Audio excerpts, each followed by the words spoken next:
Baik Ibu Erdi, selamat pagi. Pagi Pak. Baik Ibu, terima kasih atas kehadirannya memenuhi undangan kami di ruangan kepala sekolah. Kami ingin melaksanakan tahapan praobservasi dengan memberikan beberapa pertanyaan. Sebelum Ibu mengajar, tentunya kan Ibu sudah menentukan CP atau capaian pembelajaran. Kira-kira apa Bu yang ingin dituju atau yang ingin dicapai Ya, nanti? tujuan dari pembelajaran kali ini adalah mempelajari novel teks cerita sejarah Pak. Kemudian capaian pembelajarannya adalah para peserta didik mampu menganalisis peran tokoh dan perwatakan dari novel teks cerita sejarah yang mereka pelajari. Baik. Ini kira-kira materi apa Bu yang ingin Ibu sampaikan dan jelaskan? Anak mengetahui bahwa sebuah cerita bisa dibuat berdasarkan cerita sejarah. Kira-kira untuk mengajarkan para siswa dengan novel teks sejarah atau tentang novel teks sejarah itu, Ibu menggunakan model pembelajaran apa Bu? Saya ambilnya problem based learning Pak.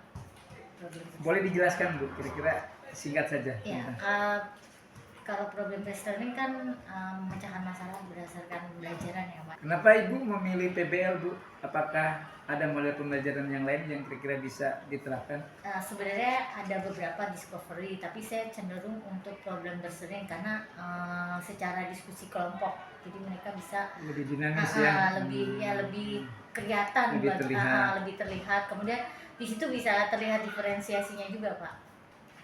Kira-kira apa ya Bu yang masih memerlukan perhatian khusus pada pembelajaran tersebut? Alur berpikir mereka harus tetap objektif ketika berdiskusi, itu saja sih Pak. Baik. Terima kasih Ibu Erni. Ini langkah praobservasi dan kita mungkin akan bersiap-siap untuk menuju kelas. Iya, Pak. Ibu nanti mengajar seperti biasa saja, wajar saja, dan melihat proses. Jadi saya ingin melihat prosesnya. Terima kasih Bu Erni. Ya, demikian. Assalamualaikum warahmatullahi wabarakatuh. Waalaikumsalam. Ya, pada pagi hari ini alangkah baiknya kita berdoa terlebih dahulu. Berdoa dipersilakan. Berdoa didudukkan, memberi salam. Assalamualaikum warahmatullahi wabarakatuh. Waalaikumsalam warahmatullahi wabarakatuh. Sesuai kesepakatan kelas, mari apa yang dikumpulkan di depan.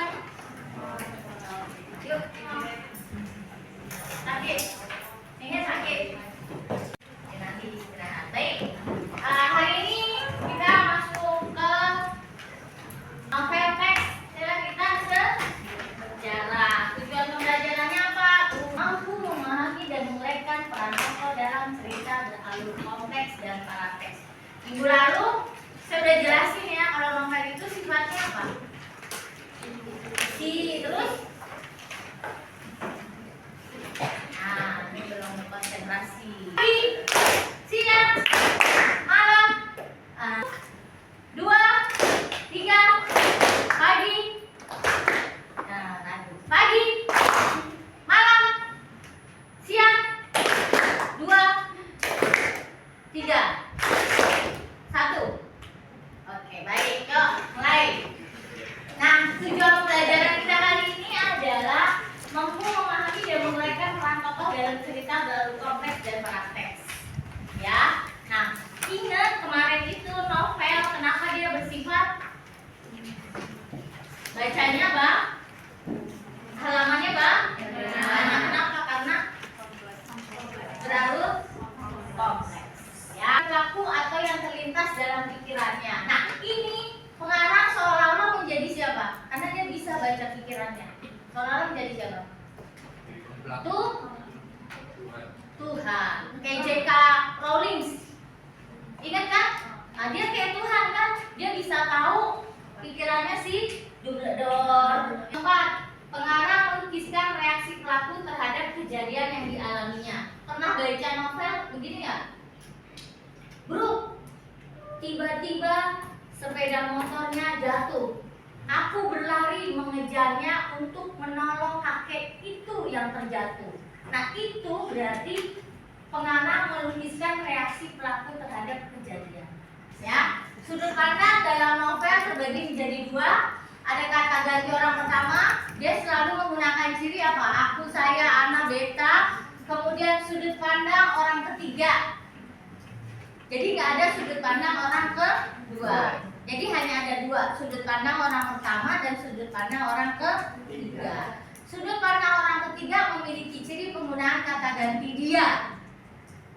Ya, jadi kalau orang pertama dia menggunakan kata ganti orang pertama, yaitu aku, saya, beta, ana, dan aye. Nah, sudut pandang dengan persona dia dibedakan menjadi dua, yaitu dia serba tahu dan dia terbatas sebagai pengarang. Ingat, kalau dia serba tahu berarti pengarang menjadi Tuhan dalam cerita tersebut.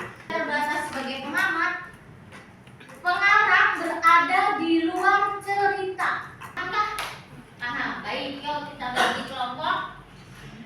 Kita akan mengerjakan LAPD. Beri waktu 15 menit untuk mengerjakan. Ini berapa? 36 ya? Silakan dibuka KPD-nya biar cepat, 15 menit.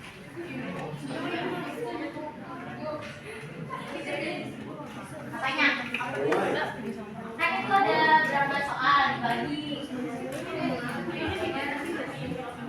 Terus kan ada yang suruh bikin infografis. Berarti saya 2 orang bikin infografis. Terus yang nomor 1 kamu kerjain, nomor 2 gimana? Di situ udah baca belum? Tokohnya berapa? Tokoh utama. Iya. Ayo, ada siapa? Ada Lingling, terus ada siapa lagi? Parete, betul. Ada siapa lagi? Yang menjadi tokoh utama di situ siapa? Itu aja. Sisa-sisanya sih kayak penduduk, itu nggak perlu. Ya. Jangan lupa infografisnya. Yang nomor 1, 2 di sini. Yang nomor 4 di sini. Jadi dibagi-bagi siapa yang ngerjain nomor 1, 2, siapa yang ngerjain. Kamu jawab nomor berapa? Oh, infografis. Terus yang jawab nomor 1, 2 siapa? Nah, ya udah, yuk. Sampai bikin infografis.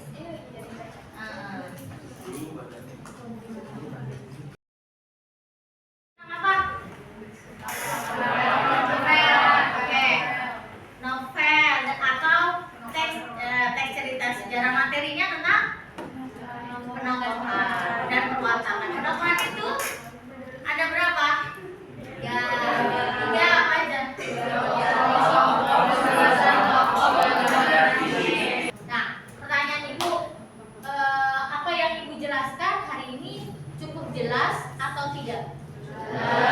Kalian sudah paham atau belum? Ini bagaimana pembelajaran hari ini? Walaupun agak terburu-buru, kenapa? Pahamkah kalian? Lumayan seru, tapi kita belum masuk ke serunya. Baik, kita masuk ke evaluasi. Silakan masuk ke handphonenya. Kita main game sebentar. Tadi sudah dilakukan observasi di kelas 12 ya Bu ya. Bagaimana kesan Ibu setelah menyajikan materi tadi Bu? Ada kelemahan dalam penyampaian Pak. Coba Ibu ceritakan hal-hal yang menurut Ibu merupakan kelemahan ya. Manajemen waktu saya Pak, sepertinya tadi yang kurang baik yang saya rasakan itu kekurangan saya. Manajemen waktu ya. Manajemen. Selain itu lagi, kira ada nggak yang Ibu rasakan terlewat di dalam proses KBM tadi? Ice breakingnya kurang dalam Pak. Apakah di kelas tadi terdapat siswa disabilitas Bu? Tidak Pak. Oh tidak ada. Tidak ada. Tadi fokusnya apa Bu terhadap kecakapan hidup? Kaitannya dengan life skill yang Ibu tadi ajarkan. Intinya itu terkait sama kegiatan keadaan sehari-hari ya Pak. Jadi kan kita melihat karakter dan wawakan tokoh. Nah jadi anak bisa menganalisis karakter dan watak tokoh pada individu yang sesungguhnya. kehidupan sehari-hari. Mereka bisa menganalisis watak dan tokoh dari orang-orang di sekitarnya. Dan Ibu juga tadi mengaitkannya dengan kehidupan sehari-hari kah? Iya. Oh baik Ibu. Menurut pandangan Ibu, apa yang masih menjadi kesulitan bagi para siswa, Bu? Kesulitannya yaitu tadi dari sayanya sih Pak, karena manajemen waktu. Manajemen itu waktu. manajemen Kalau dari waktu. sudut pandang siswa sendiri? Lagi ke manajemen waktu gitu. Baik Ibu. Ada nggak alternatif untuk mengatasi kesulitan yang Ibu tadi sampaikan? Alternatifnya ada Pak. Dengan cara saya harus tepat waktu, kemudian memasukkan materi-materi itu ke game ya Pak. Itu lebih cepat dipahami oleh anak. Karena diri itu saya juga menggunakan aplikasi GameKit untuk mengevaluasi anak-anak. Baik Ibu, Bu Erni, kita coba identifikasi hal-hal yang sudah mantap ya, dan hal-hal yang perlu peningkatan berdasarkan kegiatan yang baru saja dilakukan. Kira-kira apa saja Bu yang sudah mantap ya, begitu Bu? Sudah mantap mungkin bentuk penyajian ya Pak, bentuk penyajian, kemudian metode pembelajaran, kemudian media pembelajaran, itu sudah cukup saya Cukup baik ya. Kalau Dan yang perlu ditingkatkan, yang Bu? perlu ditingkatkan tadi mungkin variasi media pembelajaran ya Pak ya. Kemudian kembali lagi manajemen waktu yang saya kurang baik, kurang tepat. Kemudian tadi mindfulness anak yang kurang. Mindfulness ya. Ya. Ada yang perlu disarankan Bu untuk pertemuan yang berikutnya? Seandainya Ibu nanti diobservasi lagi. Ya, saya menyarankan untuk diri saya sendiri, yaitu yang pertama tentunya sekali lagi manajemen waktu, kemudian pengkondisian anak. Baik Ibu Erni, terima kasih atas kehadirannya pada pasca observasi yang kebetulan tadi sudah dilakukan observasinya dengan kelas. Mudah-mudahan ini menjadi masukan bagi kita semua dalam meningkatkan kualitas belajar mengajar. Terima kasih. Ya.